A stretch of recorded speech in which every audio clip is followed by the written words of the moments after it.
Ce chef de gang est vraiment d'une générosité arrogante. Une maison? Il la donne sans hésiter. Il y avait tellement d'argent liquide qu'on a dû le transporter dans des sacs poubelles. Alors qu'Ahei et son ami d'enfance se rendaient une fois de plus chez un riche marchand pour récupérer de la marchandise, un événement inattendu se produisit. La police fit irruption dans la pièce. Ahei et son ami essayèrent de s'enfuir. Mais le marchand fut immédiatement maîtrisé par la police. Grâce à ses jambes longues, Ahei réussit à s'échapper, tandis que son ami fut arrêté par les forces de l'ordre. Le lendemain, Ahei dépensa une grosse somme pour faire libérer son ami sous caution. Frère Barbu, grâce à ses contacts, apprit que Ahei et son ami étaient présents sur les lieux lors de l'arrestation du marchand. Alors qu'Ahei rentrait en voiture, une autre voiture s'arrêta doucement devant lui. Le conducteur n'était autre que Frère Barbu. Feignant de vouloir discuter, il profita du moment pour électrocuter Ahei. Quand Ahei se réveilla, il se trouvait enfermé dans une pièce secrète. Evil Wanson, ami ligoté, juste à côté de lui. Ce qui le surprit encore plus, c'est que l'adversaire connaissait parfaitement son nom. Le lendemain, Frère Barbu revint interroger les deux hommes sur l'arrestation du marchand. Ce qui l'intriguait particulièrement, c'était que l'ami d'Ahei ait été libéré dès le lendemain de son arrestation. Ahei expliqua qu'il n'avait jamais dénoncé qui que ce soit, et précisa que la libération s'était faite sous caution. Mais après avoir entendu cela, Frère Barbu n'avait toujours pas l'intention de les libérer. Il retourna à l'étage pour m'en écouter discrètement leur conversation. Dans la pièce, on n'entendait que deux frères perdus, confus, parlant en termes respectueux, suppliant presque leur ravisseur.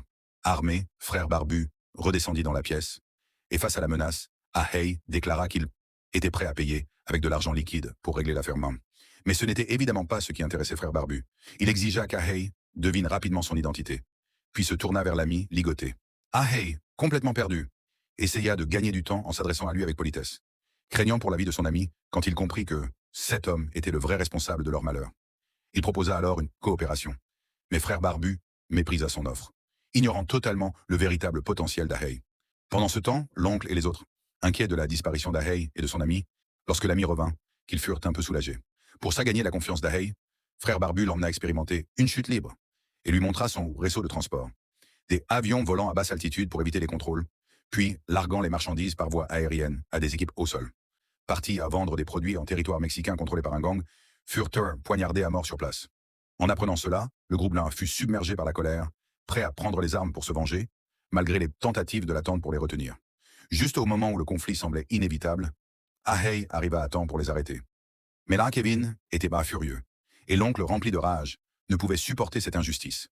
Ce jour-là, le jour de la disparition d'Ahei, une femme était venue acheter toutes leurs marchandises à un petit frère de Kevin, en laissant une carte de visite, dans l'espoir de coopérer. Mais à cause de la situation, il n'y avait pas prêté attention. Ahei appela alors le numéro pour en savoir plus. Il découvrit que la femme n'était autre que Lisa, celle qui avait éliminé le chef noir pour reprendre le contrôle de la famille. Aujourd'hui, Lisa et Oso se font passer pour des vendeurs de fruits, tout en continuant leur trafic illégaux. Voyant que les nouveaux produits vendus par le groupe d'Ahei étaient très rentables, elle nourrit des ambitions démesurées. N'ayant pas eu de réponse d'Ahei, elle se rendit de nouveau chez le gang mexicain et leur planifia personnellement l'attaque contre les cousins de Kevin. Mais face aux accusations d'Ahei, Lisa nia catégoriquement tout lien avec l'affaire et demanda même une rencontre, prétextant vouloir aider à identifier le coupable. What the hell do you think you're doing? I'm the man you're looking for. Are we talking private? Lors de leur rencontre, elle menaça Ahei avec son influence, lui disant de ne pas agir de manière irréfléchie, mais aussi qu'il pouvait les coopérer, utilisant son réseau logistique pour en élargir la distribution. How do I tell my people that they're working with the enemy? You're not the enemy, and you are not a puppet. À cet instant, Ahei comprit qu'il n'avait pas encore assez de pouvoir pour riposter, ce qui fit penser à Kevin qu'il était faible et peu enclin à venger leurs proches. Cela mena à une confrontation entre les deux.